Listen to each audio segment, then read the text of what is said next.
Instituto Bíblico Sendas del Sembrador. Doctrina Bíblica, parte 1. La enseñanza de la Biblia. Bendiciones, hermano, hermana en Cristo. Es un gusto acercarme a cada uno de ustedes a través de este medio para que con la bendición de Dios juntos podamos seguir estudiando la palabra de nuestro Señor, entendiendo que cada uno de nosotros ha puesto este tiempo en las manos de nuestro Señor a través de la oración. Vamos a entrar de lleno ya a lo que es el estudio de bibliología o la bibliología. La bibliología es la parte de la teología que estudia a la Biblia en sí. La Biblia nos enseña acerca de Dios, teología tal cual, nos enseña de Cristo, cristología, nos enseña de la salvación, nos enseña del pecado, nos enseña de etcétera. Hay varias enseñanzas de la Biblia, pero la enseñanza que tenemos en la Biblia de sí misma, a esa enseñanza se le conoce como bibliología, y es nuestra primera lección, es la lección que corresponde a esta semana dentro del estudio de doctrina bíblica, parte 1. Así que vamos leyendo y vamos comentando. Usted en casa seguramente tiene sus apuntes, si no puede apoyarse en el video para ir leyendo y comentando. La Biblia presenta dos líneas de evidencia para constatar al que la lee de que se trata de la palabra de Dios. Son dos líneas de evidencia, teniendo primero la evidencia interna, la más importante, y la evidencia externa. La evidencia externa es muy útil conocerla. ¿Por qué? Pues es la que puede apoyarnos cuando a un incrédulo le decimos que la Biblia es la palabra de Dios. Usted y yo, por fe, hemos admitido que la Biblia es el libro de Dios escrito por Dios para el hombre, para que el hombre conozca cómo ser salvo, cómo establecer una comunión con Dios, cómo ver la santificación en su vida como un hecho real, etcétera. Todas esas enseñanzas nosotros las entendemos en nuestro corazón de una manera plena como provenientes de Dios, pero porque la Biblia en sí misma hace esa declaración, que la Biblia es la revelación de Dios.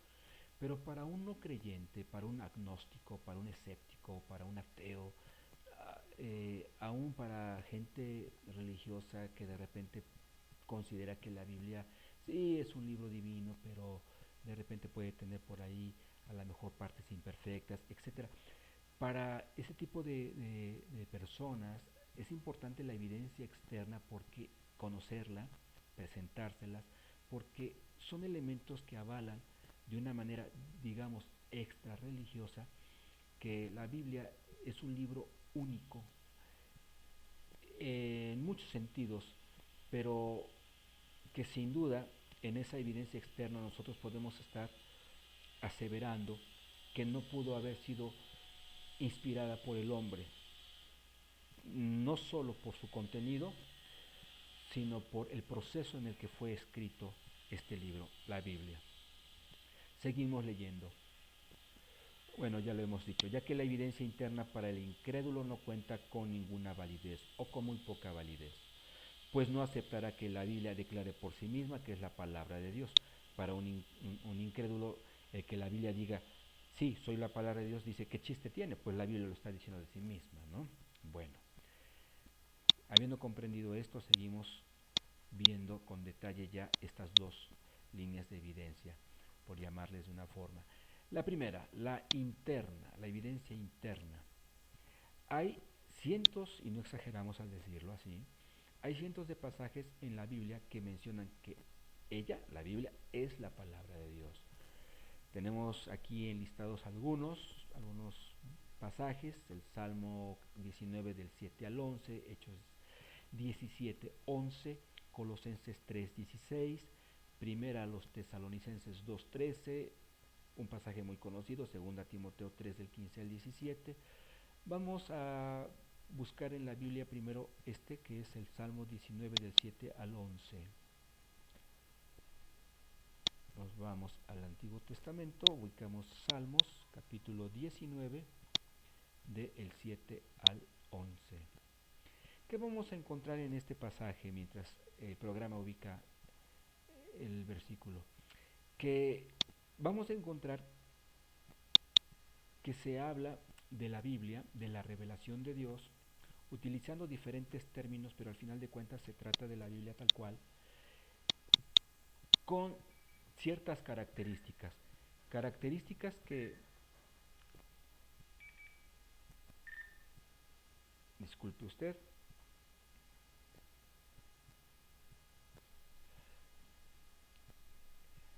la gente de Telcel insiste en que sea yo uno de sus usuarios, pero no doy mi brazo a torcer tan fácilmente. En este pasaje, hermano, como le comentaba yo, la Biblia, hablando de sí misma, menciona características que no podría tener si no fuera un libro de parte de Dios. Vamos leyendo. Versículo 7. La ley de Jehová es perfecta. ¿Qué libro puede ser perfecto? Ningún libro humano se autonombra como tal. Que convierte el alma. El testimonio de Jehová es fiel, que hace sabio al sencillo. Fíjese que no dice que le da sabiduría al sencillo, sino que lo transforma en un hombre sabio. Porque hay muchos libros que nos aportan sabiduría, pero aquí está hablando de una transformación global. Al sencillo lo hace sabio. Ok. Versículo 8. Los mandamientos de Jehová son rectos, que alegran el corazón. El precepto de Jehová es puro. No dice que tiene pureza, sino que es puro, que alumbra los ojos. Versículo 9. El temor de Jehová es limpio, que permanece para siempre.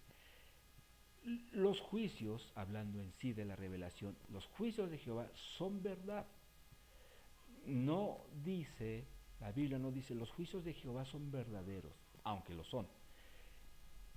Está diciendo la Biblia que los juicios del Señor, de Jehová, son la verdad, son verdad. Todos, sin excepción, justos. ¿Por qué? Porque provienen de un Dios justo. El único que existe, verdad, es nuestro Señor, es Jehová. Los demás dioses sabemos que son falsos, no son dioses realmente, pero si habláramos de que hubiera diferentes divinidades, aquí la Biblia dice, solo un Dios es justo. ¿Cuál? Pues el verdadero, ¿verdad? Y por ello su revelación manifiesta esa justicia. Salmo 19, versículo 10, seguimos leyendo, deseables son más que el oro y más que mucho oro afinado que los preceptos del Señor, y dulces más que miel y que la que destila del panal. Versículo 11, tu siervo es además amonestado con ellos, en guardarlos hay grande galardón. Así que aquí la Biblia dice de sí misma, la revelación del Señor refleja el carácter de Dios. Por lo tanto, ningún otro libro lo hace, por lo tanto podemos considerar a plenitud que la Biblia es el libro de Dios que revela la voluntad de Dios para el hombre. Ok, busquemos otro pasaje, tenemos Hechos 17:11. Es importante leerlo, aunque buscarlo y leerlo, porque aunque ya lo conocemos, menciona algo muy importante con respecto a la materia que estamos estudiando. Hechos 17:11. Hermano, disculpe si se oye por ahí un motor o una, es como recortadora. Espero que no le distraiga mucho. Ya se cayó, pero al ratito seguramente ahí está, va a volver a sonar. Hechos 17:11. ¿Qué tenemos aquí? Hay una comparativa. Se está hablando de dos tipos de creyentes, los de Berea y los de Tesalónica. Y dice la palabra de Dios en Hechos 17:11. Y estos, los hermanos de Berea, ¿cómo sabemos que son los de Berea? Porque en el versículo 10 se especifica. Estos, los de Berea, eran más nobles que los que estaban en Tesalónica. ¿Por qué? Pues ellos, los de Berea, recibieron la palabra con toda solicitud. No pusieron pero en cuestión de decir, ay, esto será de Dios o no será de Dios.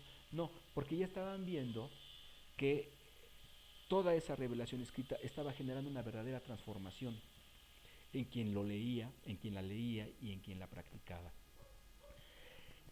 Y fíjese, más adelante dice, escudriñando cada día las escrituras. ¿Por qué lo iban a hacer si no confiaban en que provinieran de Dios?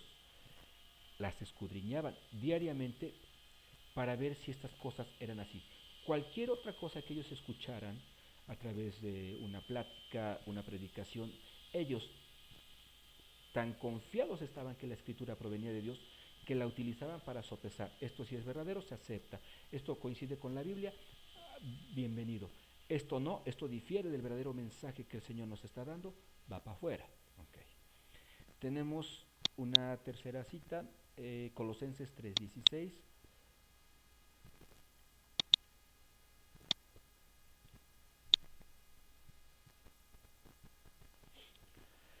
Como estamos grabando, se tarda un poquito en abrir.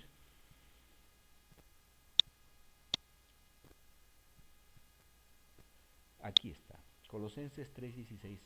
La palabra de Cristo more en abundancia en vosotros, enseñándoos y exhortándoos unos a otros en toda sabiduría, cantando con gracia en vuestros corazones al Señor, con salmos e himnos y cánticos espirituales. La palabra de Cristo, lo que Cristo ya ha dicho, que more en abundancia en vosotros. ¿Para qué o por qué? Si se trata de palabras como las de tal vez, no sé, algún personaje importante. Vamos a hablar de la Madre Teresa de Calcuta. ¿Usted sabe cuántas cosas dijo la Madre Teresa de Calcuta? Seguramente dijo muchas cosas, seguramente muchas de ellas verdaderas, algunas muy hermosas, otras a lo mejor que podríamos cuestionar, pero aquí fíjese lo que dice la Biblia, la palabra de Cristo, la palabra. No, de las palabras de Cristo aprovecha lo que te convenga, lo que te interese, lo que te haya gustado. Lo que Cristo ha hablado, el Señor Jesucristo no emitió ninguna palabra de manera ociosa, more en abundancia en vosotros. Ahora, aquí está hablando en sí de la revelación escrita. Pues es lo mismo, nosotros necesitamos eh, llenar nuestro corazón y nuestra mente de ella. ¿Por qué? Porque, entre comillas, simplemente porque proviene de Dios. ¿Qué más, qué más tarjeta de presentación requiere la Biblia para que nosotros podamos darle todo el espacio que requiera en nuestra vida? La revelación divina. Bueno, primera a los Tesalonicenses 2:13 y ahí detenemos el último versículo, usted chequelo en casa para seguir avanzando. Primera a los Tesalonicenses 2:13.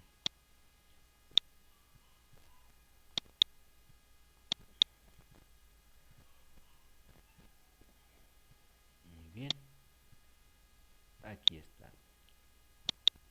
Por lo cual, también nosotros, sin cesar, damos gracias a Dios de que cuando recibisteis la palabra de Dios, que oísteis de nosotros, la recibisteis no como palabra de hombres. Este versículo está pero sí como anillo al dedo en el tema que estamos estudiando. La, la palabra de Dios que han escuchado de nuestros labios, dice Pablo a los de Tesalónica, la recibieron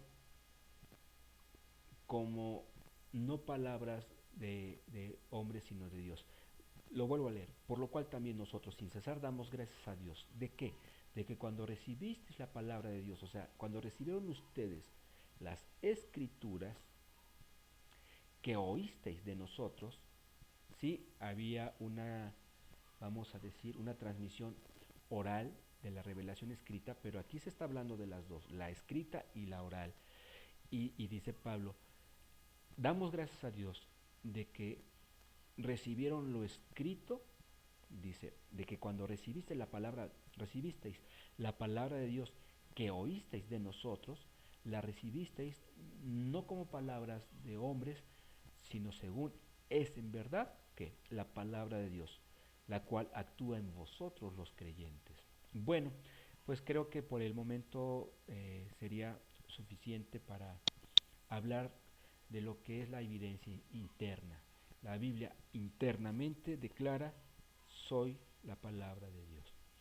En la evidencia externa tenemos elementos que de alguna forma lo corroboran, aunque obviamente no estamos hablando de que se trate de escritos religiosos o conferencias de predicadores, son situaciones ajenas a, hasta cierto punto, ¿verdad? Porque todo es creación de Dios, a la revelación escrita, hasta cierto punto.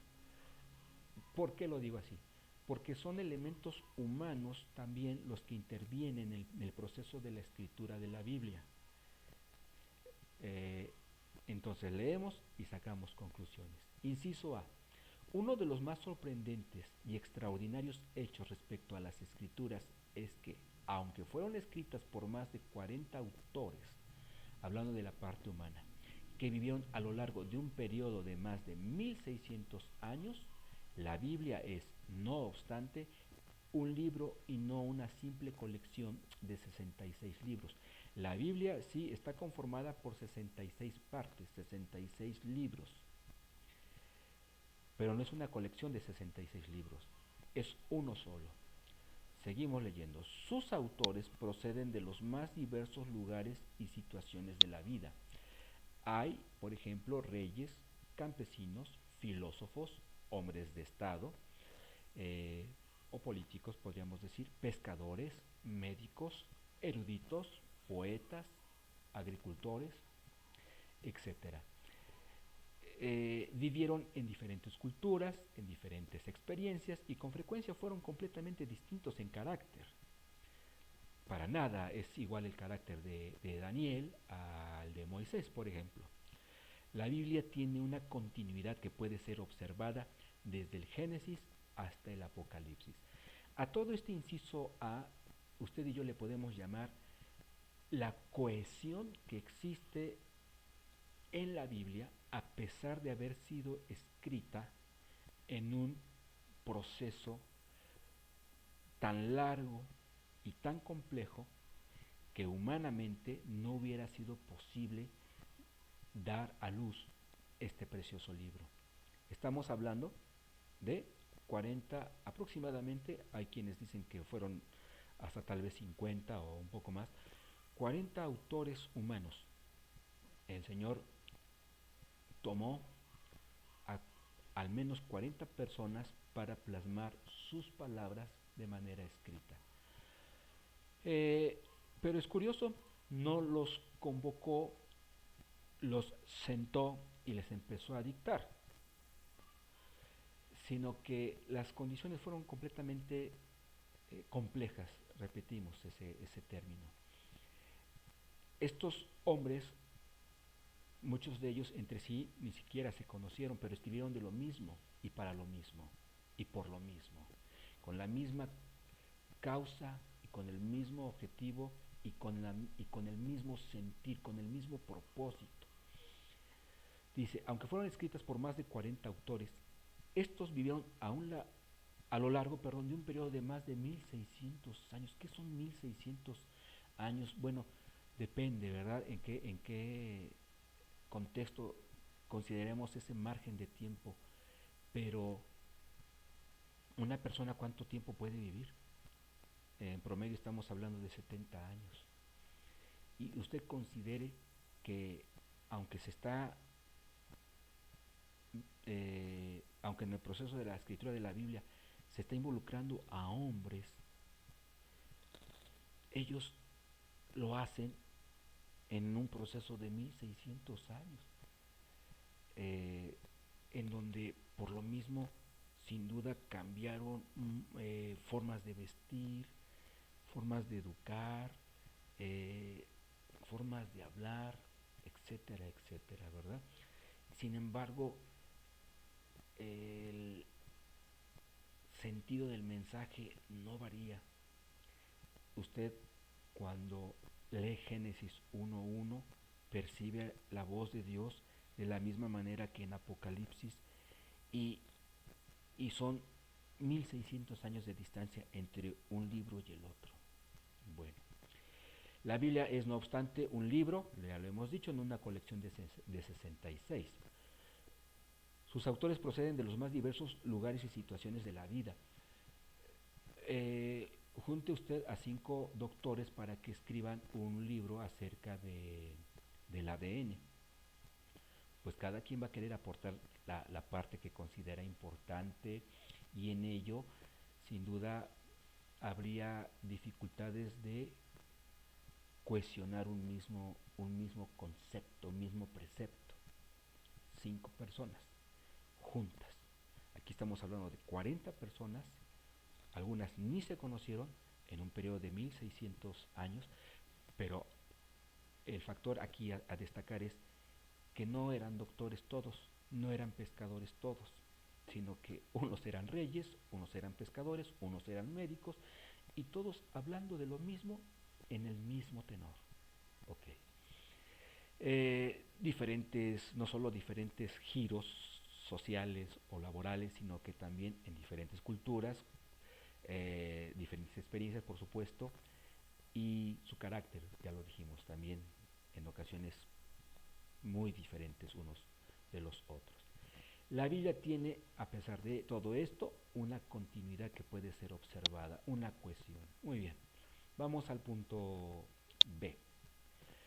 La continuidad de la Biblia puede ser constatada en su secuencia histórica que comienza con la creación del mundo presente hasta la de los nuevos cielos y la nueva tierra. Aquí ya se está hablando más del mensaje tal cual. Se inicia una historia en Génesis que no queda inconclusa o al criterio del lector, cómo quiere que acabe. Apocalipsis cierra con lo que se inició en Génesis. Seguimos leyendo. El Antiguo Testamento revela temas doctrinales tales como la naturaleza del propio Dios, la doctrina del pecado, la de la salvación y el programa y propósito de Dios para el mundo como un todo.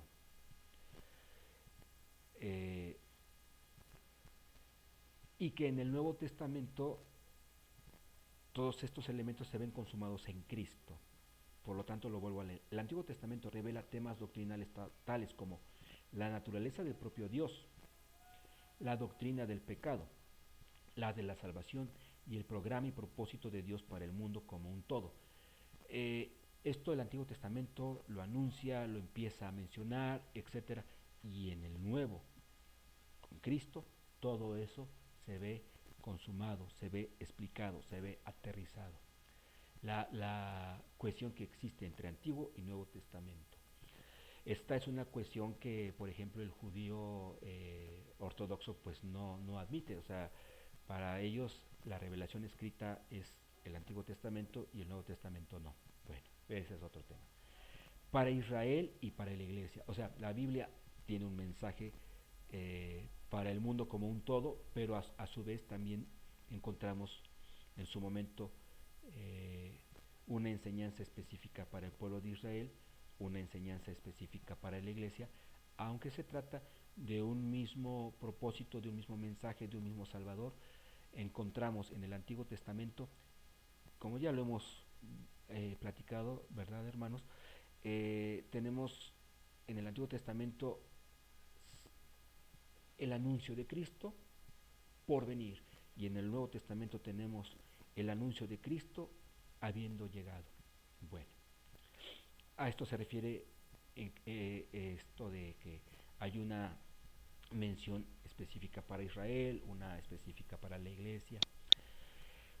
Seguimos leyendo, uno de los temas continuados de la Biblia es la anticipación, presentación, realización y exaltación de la persona más perfecta de la tierra y los cielos. nuestro Señor Jesucristo. La Biblia, ya lo adelanté, ¿verdad? Tiene a Cristo como el personaje central. Tomemos la página que tomemos. Si estamos en el Nuevo Testamento, estamos hablando del Cristo que vino. Si estamos en el Antiguo Testamento, estamos hablando del Cristo que ha de venir. ¿Para qué? Para salvarnos, para darnos vida eterna a través de su bendita sangre. Segundo punto, ya después de que platicamos un poquito de la inspiración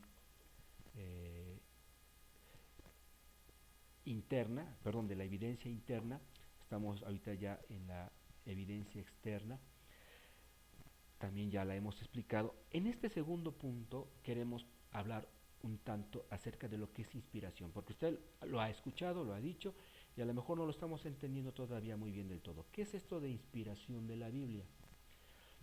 De repente en el radio escuchábamos, ¿verdad? Esta canción es inspiración de fulano de tal. Esto es, la escribió tal persona, ¿no? La inspiración de la Biblia es algo que el creyente debe tener muy claro y preciso. La Biblia fue inspirada por Dios, entendiendo la palabra de la cual viene el término inspiración. Podemos decir que el texto bíblico fue exhalado por Dios, como lo dice entre otros pasajes 2 Timoteo 3:16. Toda la escritura es inspirada por Dios. ¿Qué es esto de inspiración? Pues aquí lo estamos tratando de explicar. Significa que fue exhalada. Usted toma aire, ¿verdad? Aspira y exhala, lo saca. Entonces, cuando la Biblia dice que fue inspirada por Dios, está diciendo he sido, soy, salida de Dios, proveniente de Dios. Eso es lo que significa inspiración. Hay diferentes propuestas de cómo inspiró, de cómo exhaló Dios su palabra, pero dos son las principales, las más aceptadas por los eruditos. Hay dos formas de entender cómo fue que Dios exhaló, inspiró su palabra a los hombres. Tenemos la inspiración verbal, plenaria, y otra propuesta es la inspiración conceptual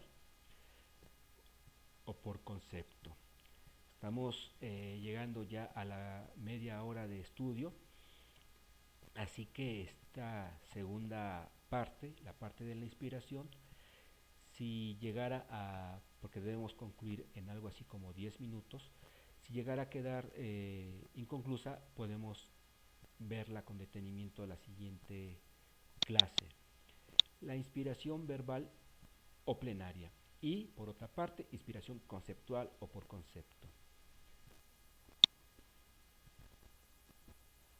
Ok.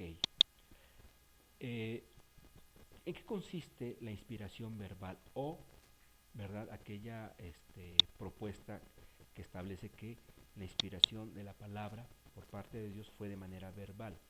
Leemos. La inspiración verbal es la teoría que propone que Dios inspiró cada una de las palabras que encontramos en el texto bíblico.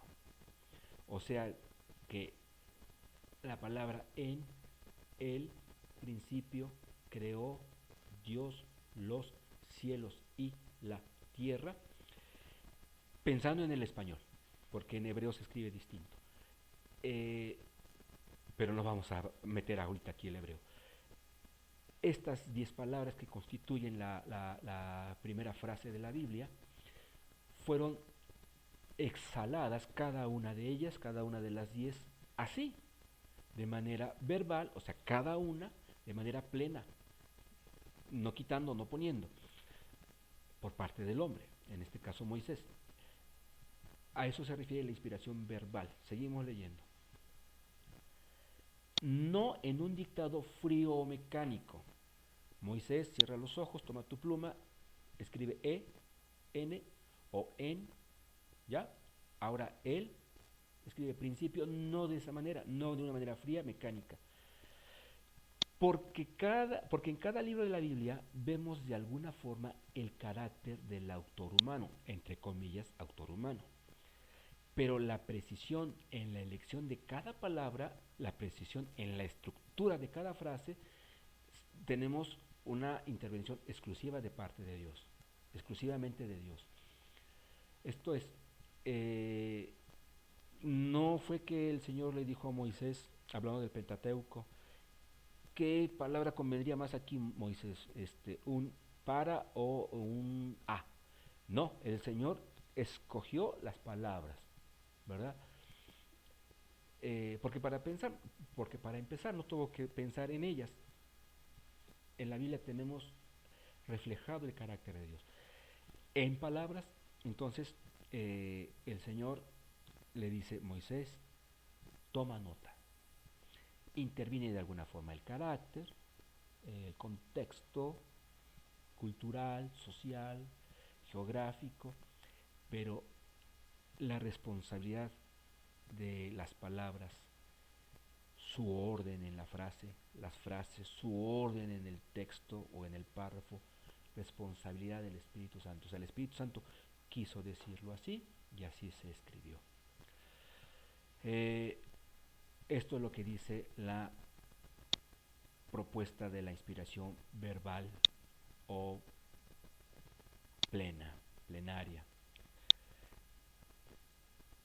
Seguimos leyendo. La inspiración verbal es la teoría, aquí nos equivocamos porque no es la inspiración verbal, sino la conceptual. Hermanos, no de rodillas, pero sí les suplico que en este punto cambiemos la palabra verbal por conceptual, por favor. Para lavar mi error, lo voy a volver a imprimir ya corregido y cambiamos las hojas. La inspiración conceptual es la teoría que propone que Dios permitió conocer el concepto y fue el autor humano, entre comillas, autor humano, quien entendió el concepto o quien entendiendo el concepto lo plasmó en sus propias palabras. ¿Qué tal escucha eso? La inspiración conceptual es la teoría que propone que Dios permitió conocer el concepto y fue el autor humano quien entendió o quien entendiendo ese concepto escribió en sus propias palabras lo que entendió del concepto.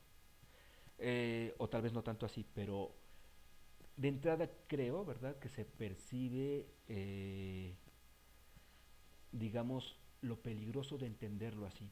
Mire, hablando de Juan, en la isla de Patmos va a escribir Apocalipsis, el Señor Jesucristo se le presenta y, y hay un momento en el que, iniciando la revelación, Juan ve emergiendo del mar, de un mar turbulento, a una bestia.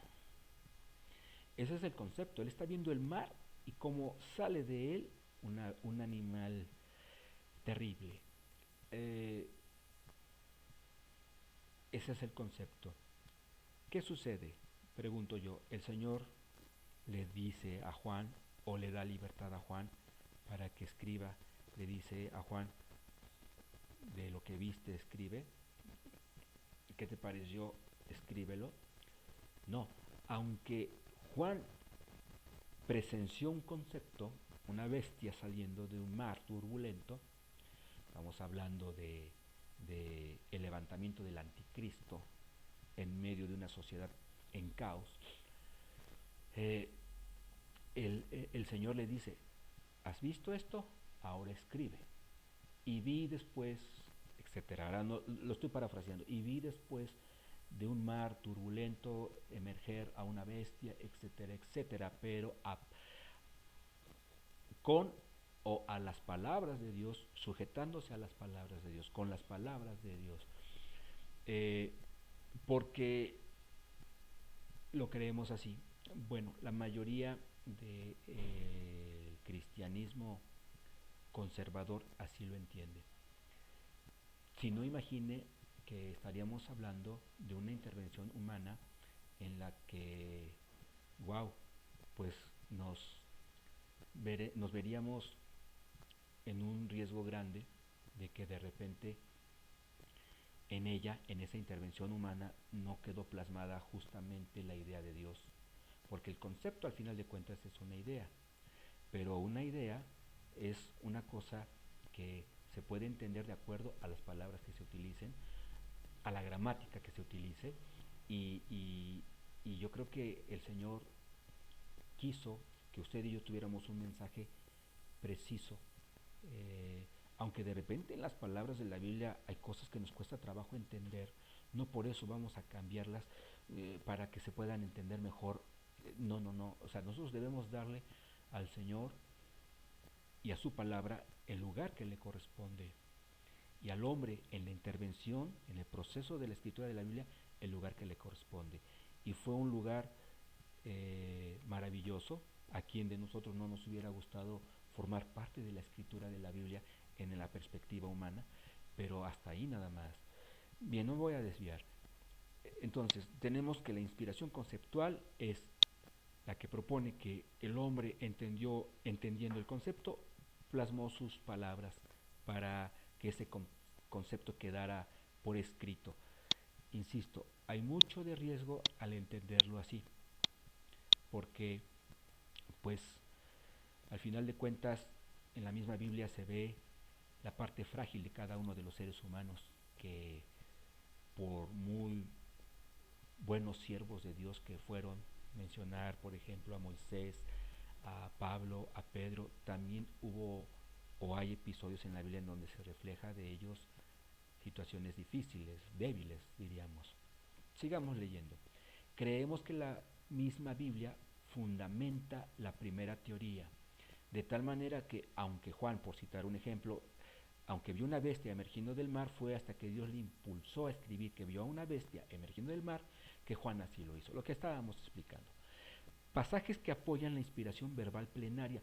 Esto es lo que al final de cuentas tiene que interesarnos. No mi opinión, no la opinión de otros teólogos, sí como no, no la opinión de los teólogos, sino lo que la Biblia misma dice sobre cómo fue inspirada, si de manera verbal o conceptual. Eh, Vamos a buscarlos rápidamente. Esto sí es muy importante que lo analicemos. El primero es Éxodo 21, y usted sacará sus propias conclusiones. Es responsabilidad mía hablar de que existen diferentes teorías sobre la inspiración. Le estoy hablando en este estudio de las dos más importantes o más fuertes.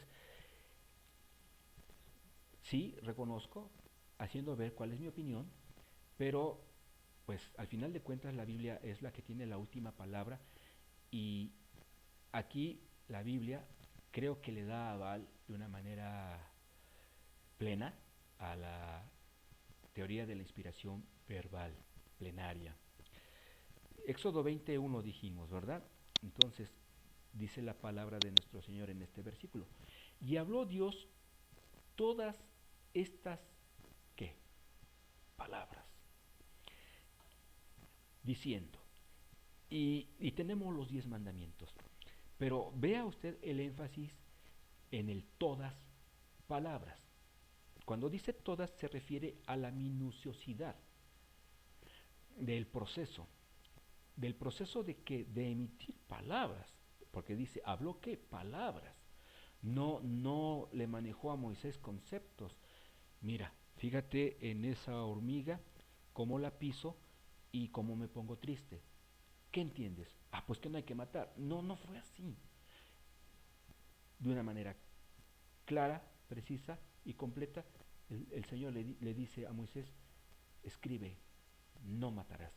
¿Verdad? Ok. Créame que hay creyentes que no lo aceptan de esa manera, los respetamos. Juan 6:63. Juan 6:63. Capítulo 6, versículo 63.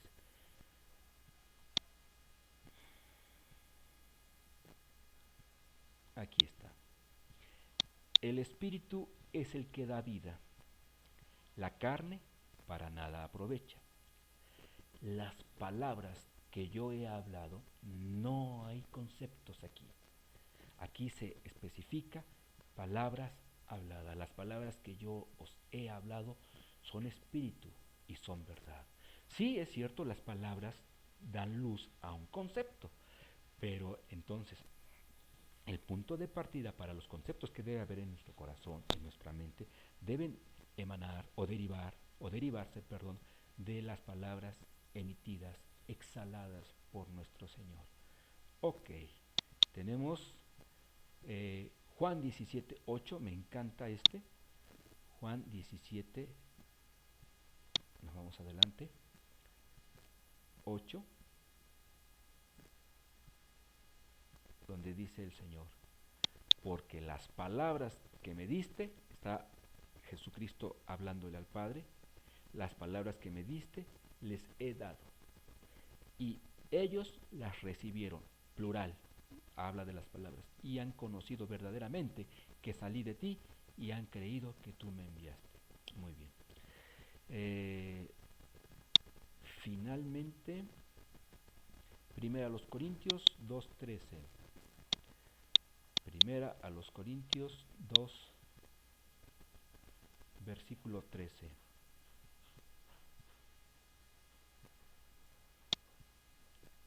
Alguien afuera anda marchando. Primera a los Corintios 2, versículo 13. Capítulo 2, versículo 13. Lo cual también hablamos, no con palabras enseñadas por sabiduría humana, sino con las palabras, las que enseña el Espíritu, acomodando lo espiritual a lo espiritual. Creo que son unos cuantos versículos, pero que nos ayudan a entender que la misma Biblia da mayor aval, si es que hemos de permitir otra teoría, la existencia de otra teoría.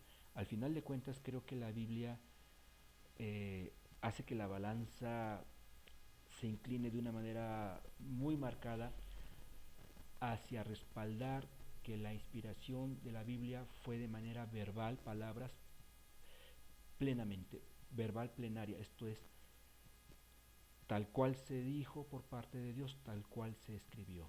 Bueno, vamos a concluir, hermanos, son ya 3/4 de hora de estudio. ¿Cómo vamos a concluir? Bueno, pues podemos hacerlo de esta forma. ¿Qué podemos concluir de esta clase? Inciso A, que la Biblia es el libro que Dios escribió para usted y para mí, para el hombre. B, que al venir de Dios, este libro, la Biblia, entonces es perfecto. 3, que al ser de Dios y por lo tanto perfecto, es 100% confiable. Y 4, que al ser totalmente confiable, vale la pena creer en él, en la Biblia, practicarla y compartir su mensaje. De esta manera, hermano, estamos terminando con el primer estudio de doctrina bíblica, parte 1, bibliología, la enseñanza de la Biblia, la enseñanza de la Biblia de sí misma. Y bueno, pues yo le agradezco a Dios por este tiempo que nos ha dado, le agradezco a Dios también por su vida, a usted le agradezco su tiempo, y bueno, pues a seguir leyendo, repasando. De lo que no le haya quedado muy claro, tome nota.